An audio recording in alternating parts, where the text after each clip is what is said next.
Hola a todo el mundo, soy María Medina Vicent, profesora de Filosofía en el Departamento de Filosofía y Sociología de la Universitat Jaume I de Castelló. Y en primer lugar, me gustaría agradecer al comité organizador del Cuarto Congreso de Derechos Humanos y Globalización la oportunidad de permitirme compartir mi trabajo en formato online.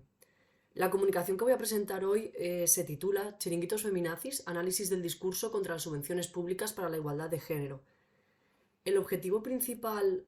de este trabajo es identificar cómo se articula el argumentario sobre los chiringuitos feminazis en el Estado español, a través de un análisis del discurso de libros que podríamos denominar como antifeministas, que han sido editados en dicho territorio por por una autora española en este caso. En este caso concreto, me voy a centrar en el análisis de dos obras de la misma autora, que son, en primer lugar, Manual para defenderte de una feminazi y otros asuntos de alta necesidad, editado en el año 2019, y en segundo lugar, La mafia feminista, del año 2021. La autora de estas obras es Cristina Seguí, periodista y conocida cofundadora del partido político Vox, que abandonó en el año 2014, también conocida por su carácter polémico y por tener una postura bastante reactiva hacia el movimiento feminista dentro del Estado español. A través del análisis de estas dos obras, trataré de identificar cuál es el discurso existente en las mismas sobre las subvenciones públicas destinadas al fomento de la igualdad de género en el Estado español, y también con qué conceptos se lanzan estos discursos, estos argumentarios, y con qué argumentos e ideas interseccionan o a través de los que se construye, ¿no?, este discurso sobre las subvenciones públicas hacia la igualdad de género. El camino que me ha llevado al análisis de los discursos antifeministas vigentes en el Estado español parte de un análisis previo de manuales de gestión dirigidos a mujeres líderes, que al mismo tiempo me llevó a la identificación de un proceso que se abre paso ante nosotras, que es el auge de todo un conjunto de manuales y guías divulgativas de las principales ideas de la teoría feminista dirigidas al gran público, ya sea público general o mujeres, y también un público infantil.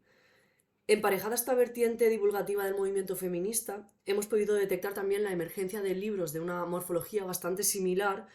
pero que son reactivos, ¿no?, con dicho movimiento, con estas ideas que se lanzan en el otro tipo de literatura que acabamos de mencionar. En algunos casos encontrándose en su seno discursos claramente antifeministas o en oposición o reacción, ¿no?, a dichos movimientos. Y es que realmente la historia del feminismo es la historia de una sucesión de acciones y reacciones. Y dentro de este periodo actual de mayor visibilización de las acciones y demandas por la igualdad, hay que prestar especial atención a las reacciones que éstas despiertan. Así, si bien nos encontramos en un momento que podríamos decir, de efervescencia feminista, también dicha efervescencia viene acompañada de una respuesta reactiva o con un cariz más conservador. Tal y como han indicado autoras como Wendy Brown, Sarah Farris, Melinda Cooper, Laura Bates, Susan Kaiser, Marta Cabezas y Cristina Vega, entre otras, cuyas publicaciones vemos en la pantalla para quien le pueda interesar, ¿no?, el acceder a esta bibliografía que conforma el marco teórico de esta investigación. Las reacciones antifeministas, articuladas principalmente desde las nuevas derechas, en confluencia con las políticas neoliberales, los fundamentalismos religiosos, el colonialismo y el racismo, generan un espacio social de conflictos y de riesgos de exclusión para ciertos grupos minorizados o minoritarios. Entre algunas de las dianas de ataque de estas posturas antifeministas o reactivas con el feminismo, destacamos su fijación o su obsesión con las políticas públicas que tienen como objetivo promover la igualdad de género. Nos referimos a esas subvenciones destinadas a la creación, por ejemplo, pues de centros para mujeres maltratadas, de másteres de género en las universidades, de asociaciones feministas, de actos feministas, congresos, etc. A través de ciertas operaciones discursivas, de tergiversaciones, de acrobacias, de ciertos juegos semánticos en los que ponen en jaque conceptos como la libertad y la justicia,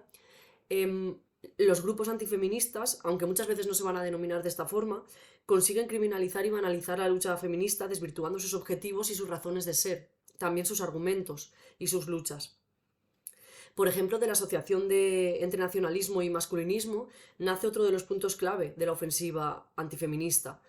El amor a la patria, tan manoseado por las nuevas derechas, acaba convirtiéndose en una fuente de odio hacia las feministas que son concebidas como una amenaza hacia la nación, ¿no? Se construyen como un chivo expiatorio de los males de la nación. Así pues, a partir del objetivo de esta investigación, consideramos que En el marco de este congreso, a la hora de reflexionar sobre la protección y el ejercicio de los derechos humanos, es importante atender a los discursos sociales y políticos que se sitúan en su contra, en este caso, en oposición a la promoción de la igualdad, en específico la igualdad de género. Solamente conociendo, considero, las dinámicas y lógicas argumentativas internas de dicha ofensiva o reacción, podemos ser capaces de articular respuestas democráticas a la misma. Y es que la ofensiva antifeminista se disfraza de discurso para la libertad, pero esconde lógicas patriarcales y de desigualdad que pueden suponer un retroceso para la justicia social y la democracia.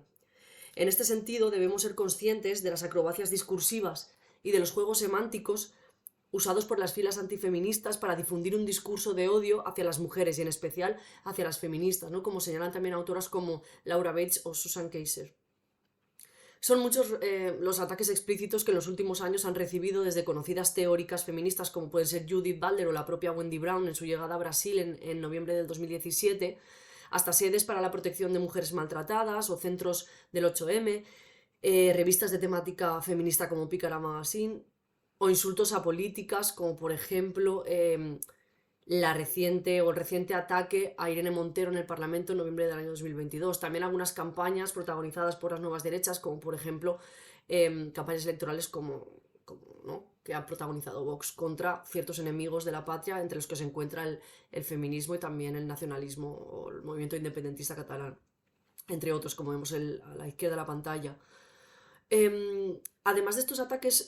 son muchos los debates y frentes abiertos dentro del movimiento feminista en el Estado español, en cuestiones tan polémicas como por ejemplo la ley trans, tal y como se puso de relieve en la interrupción del Encuentro Nacional Feminista en marzo de 2023, muy recientemente, por parte de un grupo de feministas contrarias a la posición de Unidas Podemos respecto a dicha ley y bueno, el debate que se generó en este encuentro al respecto. Cabe señalar en este sentido pues, que muchos de los discursos antifeministas o de las reacciones, la ofensiva antifeminista, se centra o se nutre de estos debates internos, ¿no? del movimiento feminista en el Estado español y es algo que tenemos que tener en cuenta.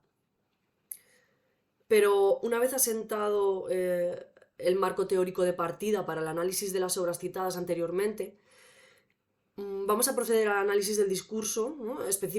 específico contra las subvenciones públicas para la igualdad de género en estas dos obras en concreto que han sido escogidas por la relevancia, ¿no? de su autora, por la popularidad también y por su propia temática. En primer lugar, cabe señalar el recurso o el uso al concepto chiringuito feminazi, que tal y como se puede leer en la pantalla se refiere a las asociaciones, másteres de género, a las actividades feministas que se crean a partir de las subvenciones públicas para la igualdad de género. A lo largo de mi presentación no leeré los fragmentos, como el vídeo estará colgado, las personas que les interese leerlos pues pueden parar el vídeo y leer el fragmento, ¿no? de forma completa. En este fragmento en particular se puede apreciar una asociación de dichas subvenciones generadas con dinero de los contribuyentes y las contribuyentes con el malgasto público destinado a fortalecer el discurso feminista, que la autora considera sectario y radicalizado, de ahí el uso del concepto feminazi, ¿no? También vemos cómo claramente se asocia la existencia de dichas subvenciones con el gobierno del PSOE. Para ser más específicos, la autora señala, a lo largo de su manual, un conjunto de asociaciones feministas que conformarían esta concepción del chiringuito feminazi, ¿no? En este caso, en concreto, se está centrando en el contexto andaluz. ¿Y quiénes son estas feministas de chiringuito? ¿Quiénes son, ¿no? estas personas que llevan o que se encargan de gestionar los chiringuitos feminazis, como los denomina la autora? Claramente las identifica con feministas que militan en el PSOE, Unidas Podemos o Izquierda Unida. De hecho, las denomina también como seguidoras de las feministas de ejecutivo o de cuota, un concepto que también utiliza a lo largo de toda la obra, entre las que se encontrarían, por ejemplo, Vivi Aido, Leire Pagín y también Carmen Montón, ¿no? por citar algunas de las políticas que cita la autora. En este sentido, resulta reseñable la crítica que realiza la autora a las políticas de cuotas y a la acusación de que dichas mujeres se encuentran en estos cargos políticos debido a una partidocracia corrupta, fortalecida mediante medios de propaganda públicos y telebasura. Así pues, una vez situados en el concepto y la principal crítica enarbolada hacia las subvenciones para la igualdad de género dentro de estas obras que estamos analizando, cabe preguntarse ¿de qué se acusa a estos chiringuitos feminazis? cuáles son los delitos que cometen o las acciones que llevan a cabo, cuáles son esos atentados contra la democracia que considera la autora que, ¿no?, que se realizan a través de la financiación a estos chiringuitos feminazis. Bueno, hay que destacar aquí una asociación y una reacción contra el intelectualismo feminista, que es algo que se encuentra bastante presente en las obras de este cariz, ¿no?, con este tono,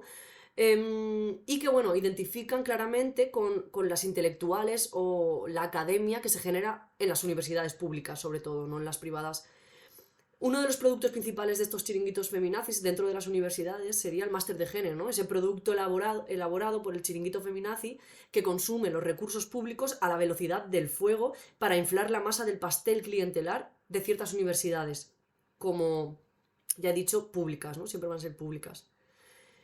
De hecho, en un análisis de diferentes noticias que se lanzan a través de medios como El País o de la propia televisión pública española, la autora de nuevo identifica a las universidades como centros de producción ideológica feminista que se encargan de difundir ideas poco científicas o incluso falsas sobre la realidad de las mujeres o también de la maternidad, como veremos en el próximo fragmento, en la próxima diapositiva, y que también se ve en la pantalla. Siguiendo con su análisis, acusa eso, ¿no?, a la televisión pública española de contribuir a esa difusión propagandística pro-feminista. Y además, de nuevo, vemos un concepto que ya ha aparecido en diversas ocasiones, que ha estado señalado en color morado y que probablemente las personas que estén visualizando la comunicación ya habrán detectado, que es la idea de las chochocharlas, los talleres de autoconocimiento o los talleres de la búsqueda de la almeja, que se refiere todo a lo mismo, ¿no? Lo vemos también en esta diapositiva y bueno, es una idea que se va a repetir a lo largo de toda la obra. En este sentido, existe de fondo en la crítica a las subvenciones públicas para la igualdad de género en el Estado español una gran preocupación por la educación de la infancia, la libertad, ¿no?, por la libertad de elección que deben tener las familias, o que considera la autora que deben tener las familias españolas para poder escoger qué educación reciben sus hijos y hijas respecto a la sexualidad, ¿no? De hecho, se acusa a estos talleres, a estos aquelarres incluso, ¿no?, se les denomina como profesores de ciertos conocimientos sobre la sexualidad o sobre el autoerotismo y la masturbación que se consideran inmorales, ¿no? Mm, pero no es solamente, ¿no?, la educación de la infancia y la protección de las familias lo que se esconde de fondo en este argumentario, como también Melinda Cooper en su libro aborda, ¿no?, esta preocupación por el mantenimiento de la familia tradicional que tiene el neoliberalismo, de las políticas más conservadoras, sino que también existe una acusación de que estos chiringuitos, aparte de pervertir, podríamos decir, a la infancia, sirven para la implementación de leyes que acaban actuando pues contra los hombres, ¿no?, de una especie de leyes antihombres que se refieren sobre todo a las leyes contra la violencia de género, ¿no?, de forma principal. Y también acusando a las feministas de chiringuito, ¿no?, este concepto que ya habíamos abordado, de ser violentas contra ciertos partidos políticos intolerantes con otras posiciones que difieran, ¿no?, de esas posiciones de la izquierda política española, y también de ser violentas o contrarias a las posiciones de otras mujeres con las que no empatizan, como por ejemplo las mujeres que aquí denomina como antifeministas, pero que podríamos entender como aquellas mujeres que no comparten el proyecto de feminismo anticapitalista o más de izquierdas, ¿no?, con el que también se le identifica este feminismo de chiringuito feminazi, que sería también un feminismo muy ligado a la idea del comunismo y esa amenaza, ¿no?, que también es un discurso que vemos en este tipo de obras. En conclusión, a partir del análisis de Manual para defenderte de una feminazi y otros asuntos de alta necesidad y la mafia feminista, hemos podido identificar algunas cuestiones importantes en el argumentario construido por ambas obras y por su autora alrededor de las subvenciones públicas para la igualdad de género. Aquí hemos visto algunas ideas principales, el análisis es mucho más amplio porque tenemos aquí poco tiempo para establecer pues, esas primeras ideas o esas ideas más generales, pero hay muchos otros discursos que interseccionan aquí, ¿no?, cuestiones como la puesta en duda del concepto de sexo y género, también el ataque a la teoría queer y a sus intelectuales, también cuestiones sobre la violencia contra las mujeres y un largo etcétera. Hemos visto que los principales conceptos sobre los que se vertebra este discurso contrario a las subvenciones es el de chiringuito, bueno, son el de chiringuito feminazi y feminista de chiringuito, entre otros, ¿no?, que hemos ido apuntando. Así pues, existe una clara asociación de estos conceptos con las políticas feministas de la izquierda política española, a la que se acusa de fomentar programas educativos centrados en una sexualidad inmoral y que atenta contra las familias, contra la infancia y la propia naturaleza. Al mismo tiempo, se entiende que esta posición feminista radicalizada, de ahí el concepto feminazi, de izquierdas, anticapitalista y difundida a través de los aparatos propagandísticos del Estado, sirven para fundamentar una sociedad injusta, intolerante y antidemocrática, donde los hombres y las mujeres antifeministas o que no comparten las posiciones de este tipo de feminismo son las nuevas víctimas, ¿no? Son las dianas de ataque, las víctimas de esta amenaza feminista de chiringuito, ¿no? En parte se reproducen aquí gran parte de los discursos antifeministas que podemos encontrar en la manosfera y que enlazan de forma directa con la reacción de miedo protagonizada por los hombres blancos heterosexuales frente a la posibilidad de perder sus históricos privilegios. Y en parte también encontramos la idea de que las feministas son víctimas privadas de agencia por su propio discurso, o sea, ellas mismas se convierten en víctimas, lo que resulta negativo para que un amplio espectro de mujeres, por ejemplo, las mujeres con ideología más conservadora, puedan adherirse al movimiento y se sientan identificadas con los logros y las luchas de este movimiento, ¿no? El movimiento feminista. En todo caso, este argumentario encaja de forma clara con los procesos políticos y económicos estudiados por autoras como Sarah Farris, Wendy Brown, Cristina Vega, Melinda Cooper, Laura Bates, Susan Kaiser y Marta Cabezas, quienes apuntan, como ya hemos comentado anteriormente en términos generales, a una confluencia de posiciones dentro de las reacciones antifeministas, articuladas principalmente desde las nuevas derechas, el colonialismo, el fundamentalismo religioso, el conservadurismo y las políticas neoliberales y el racismo. Hasta aquí mi presentación. Esta es la bibliografía que conforma el marco teórico y de estudio de mi análisis. Y ha sido un placer poder compartir mi trabajo con todos vosotros y vosotras. Si tenéis alguna pregunta o alguna duda, podéis escribirme cuando queráis. Muchas gracias.